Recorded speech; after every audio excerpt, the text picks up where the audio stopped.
Hello, everybody. Happy Thursday. Welcome to a different edition of Pine Tar Breaks, where we're going to switch up a little bit.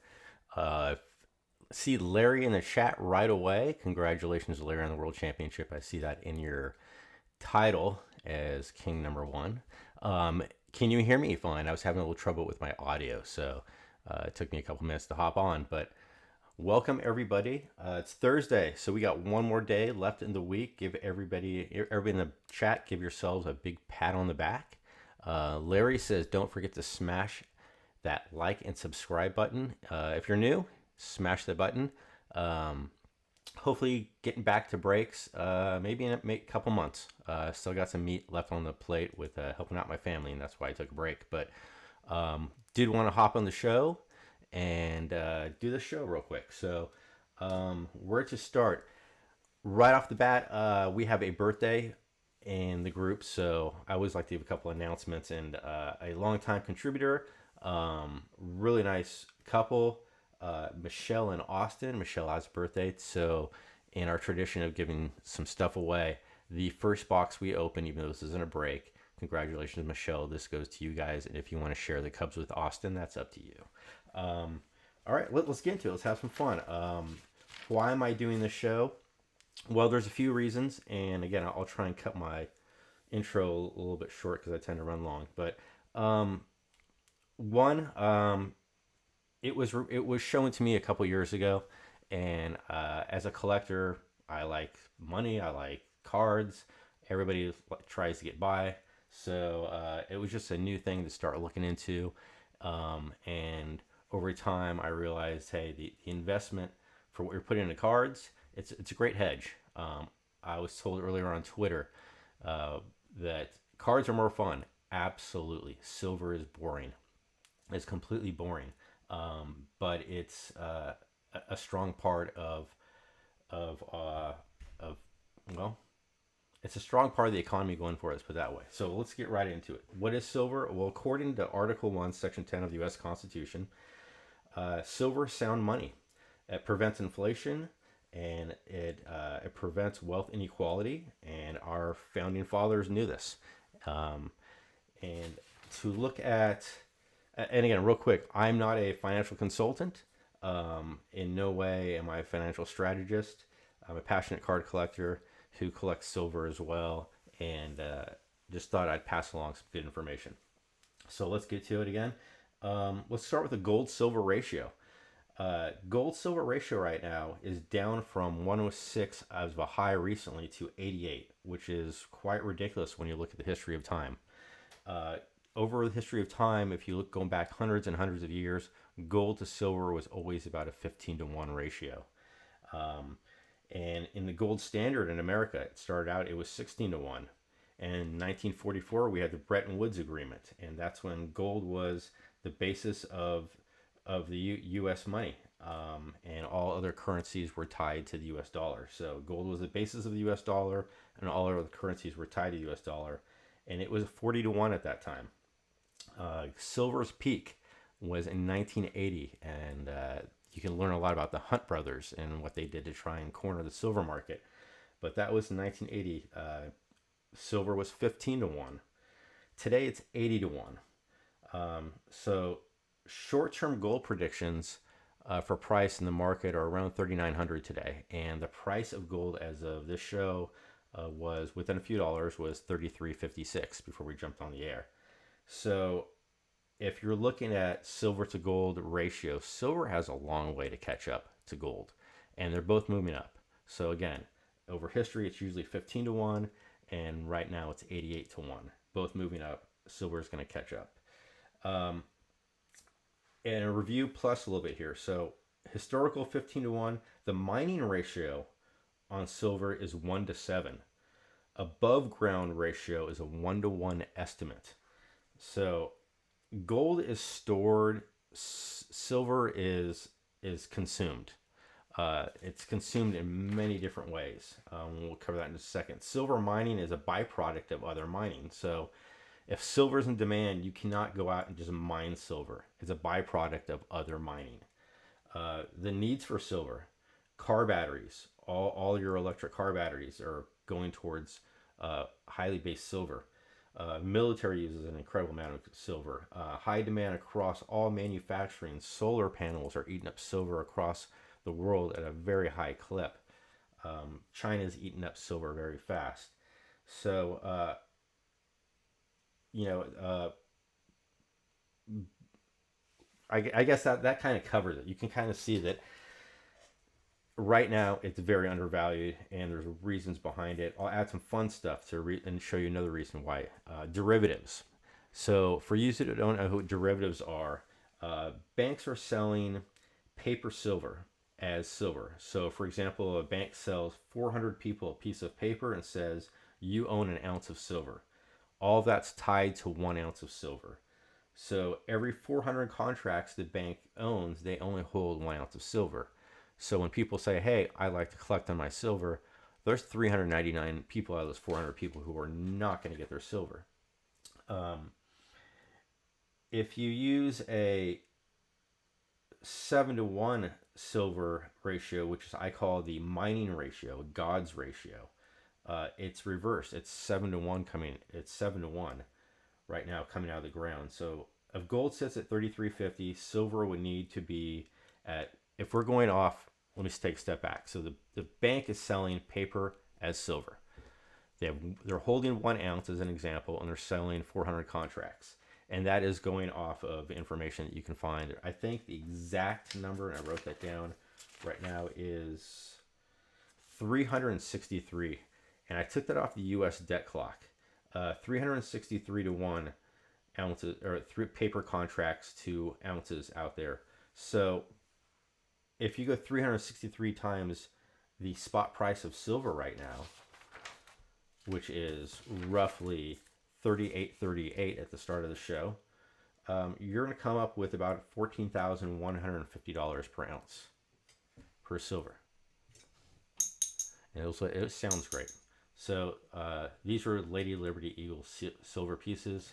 Cost, this is government issued, so it's a few dollars higher than just a standard silver, but a silver spot price right now is 38.38. So let's take a step back again to that. So derivative ratio 363-to-1, 363 times the price of that, you're looking at about $14,150 if you're looking at derivatives.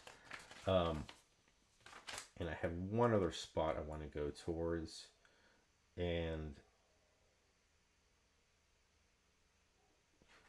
I think that's it, unless I missed it. That's about it. So open for discussion, open for questions. That's a quick rundown on silver. And we'll just get to opening some cards. And again, happy birthday, Michelle. See what we pull out of here. Compare the value. And what I might do is just keep track of this. So we'll do like maybe we'll do a silver show like once every couple weeks or once a month, and keep track of what the value of this box of cards was versus buying this, because you can buy either about the same price right now. All right, let's get to it. Always open for baseball questions as well.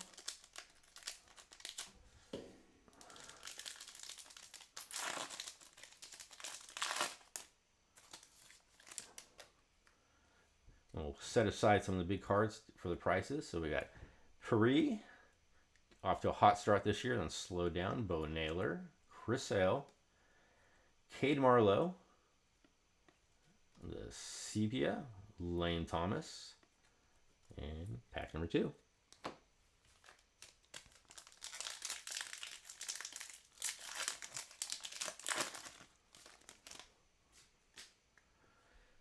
Heston Kjerstad, expecting some big things out of Baltimore. I just saw that they are moving their closer, though. Junior Caminero, having a hot season with the Rays. Xander Bogaerts. Luis Matos with an auto. There you go. Congratulations, Michelle. And give you a quick rundown on Luis Matos. He's getting a lot more playing time. Last year, to start the season in spring training, they kind of gave him the spot, and then he had a slow start, set him down, and he's kind of found it, and he's kind of got it going. So very nice on-card auto, purple, 59 of 250. happy birthday out to Michelle. Let's see if we get a stand here. And of course, we're doing a product kind of comparison. So of course, we pull an auto. So just right there, we may have passed our silver dollar. Willie Adams, and back to Kjerstad. Nice Caminero, having an outstanding season. So let's leave that up too. I'm going to take care of that rookie card for you. Even though it's a base, as collectors, we love it.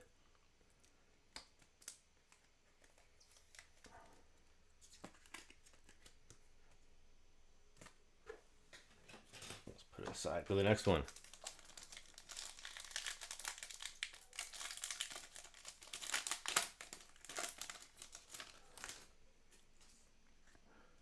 Jacob Young, Josh Jung, Keibert Ruiz, Nick Gonzalez out to the Pirates Silver Refractor.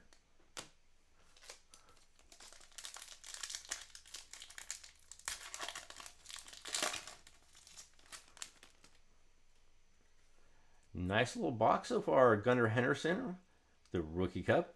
And we have something else coming up here. Matt Olson, just an insert. Christian Yelich, Corey Seager, and Fernando Tatis Sepia. There you go. Not a little bad box to start.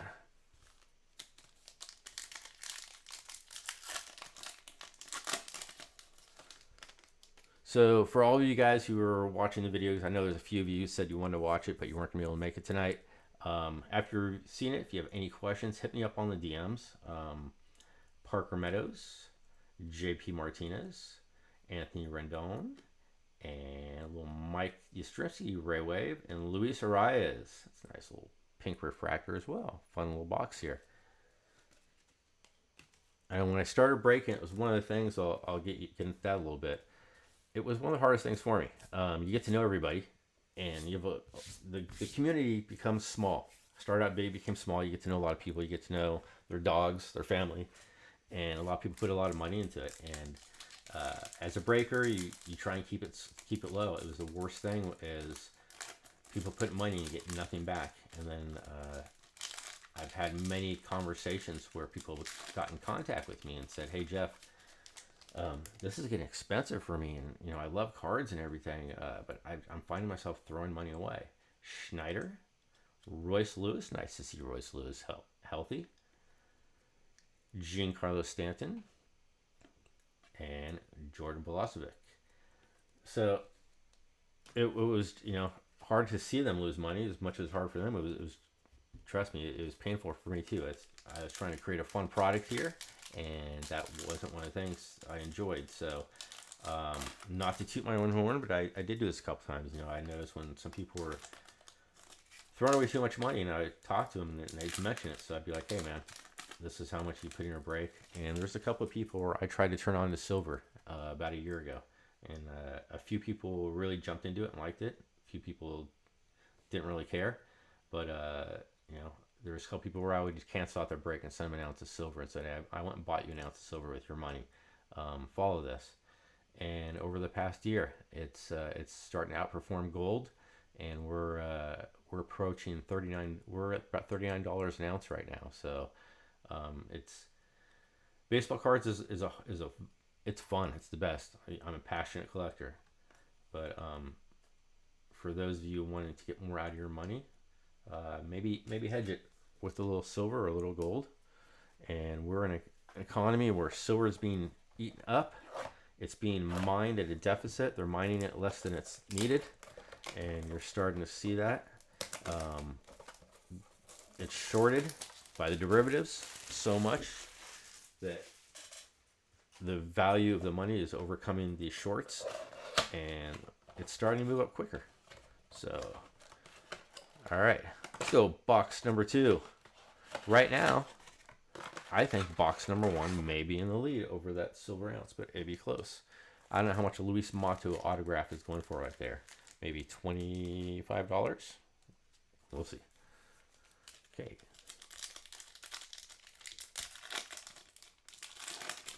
Here you go. We got more cards in this one. Andrew Salfrank, Slade Sessioni, Gabriel Moroni, Adalos Garcia has had a big week before the All-Star week, and Jeff McNeil is having a decent season.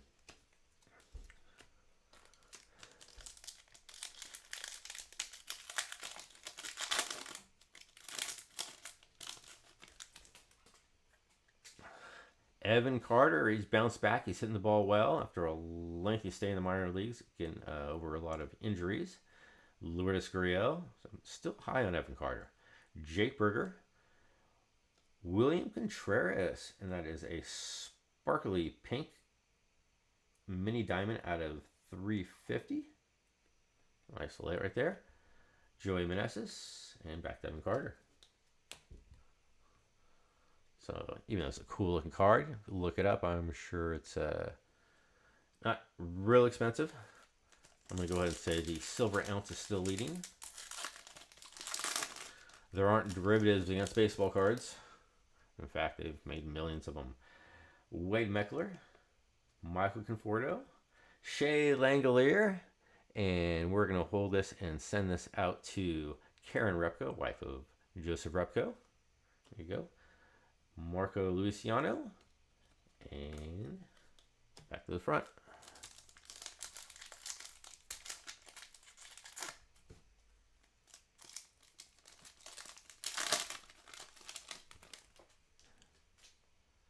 Rafael Devers, what an interesting season for him this year. He has fallen off the table since going to San Francisco. Not hitting the ball well at all, and he's trying to learn a new position, working through an injury, so he told us. And Suzuki, Seiya, great hitter. Sonny Gray, Novelli Marte off the suspension list and actually being kind of productive right now. And back to Willie Adams. All right, we got 1, 2, 3 packs to go.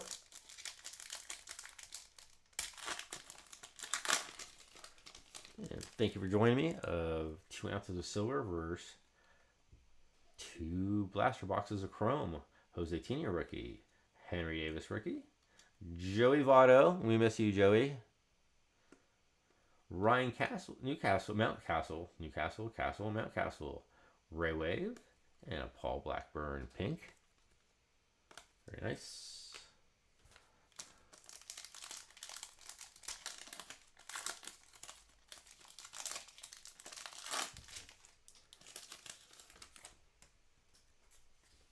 Andrew Abbott, All-Star Andrew Abbott, is having a sensational year. Hasn't been giving up more than 1 or 2 runs in like any of his last 10 starts.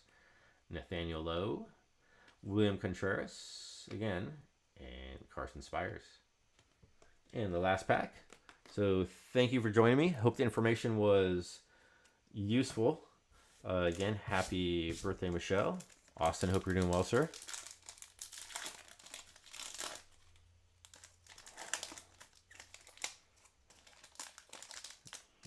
We did get one Ellie in here. So Ryan McMahon, Jose Altuve recently got his 2,300th hit, so he marches on to 3,000 hits.